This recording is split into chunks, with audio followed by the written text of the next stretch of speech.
महाभारत में अगर कोई ऐसा इंसान था जिसने पर्दे के पीछे से सब कंट्रोल किया तो वो था शकुनी, गांधार का राजकुमार, दुर्योधन का मामा और मेरी नजर में पूरे एपिक का असली मास्टरमाइंड।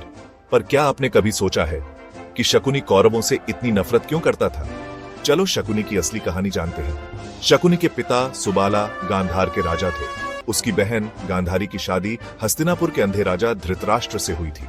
पर यह सिर्फ शादी नहीं थी, ये एक पॉलिटिकल अलायंस था और यहीं से सब कुछ खराब होना शुरू हुआ। हस्तिनापुर ने एक क्रूर खेल खेला।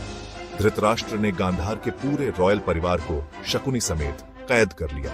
उन्हें भूखा रखा गया, बंद करके रोजाना सिर्फ एक आदमी के लिए खाना दिया जाता था। सोचो, अपने पिता, अपने भाइयों को अपनी आंखों के सामने एक एक करके भूख से मरते हुए देखना।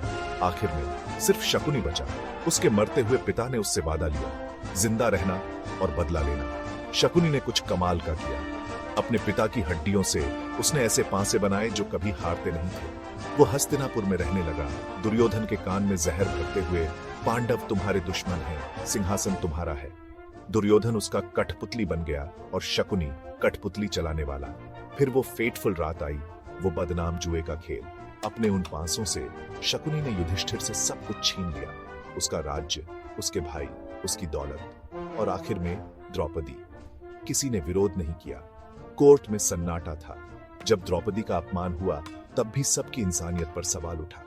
और इन सब के पीछे शकुनी, साइलेंट ऑर्केस्ट्रेटर। युद्ध छिड़ गया, कुरुक्षेत्र, लाखों लोग मारे गए। फिर भी दुर्योधन ने आखिर तक शकुनी पर भरोसा किया। पर आखिरी दिन भीम को शकुनी मिला। पहले तुम, सबसे पहले मैं तुमसे हिसाब चुकता करूंगा। भीम ने शकुनी की हड्डियां तोड़ दी। महाभारत का सबसे शातिर दिमाग खत्म। शकुनी कभी जीता नहीं, पर उसने ये पक्का कर लिया कि बाकी सब हारे। उसका लक्ष्य था हस्तिनापुर का विनाश और वो सफल रहा। नफरत से जन्मा, नफरत में खत्म। यही शकुनी की विरासत थी।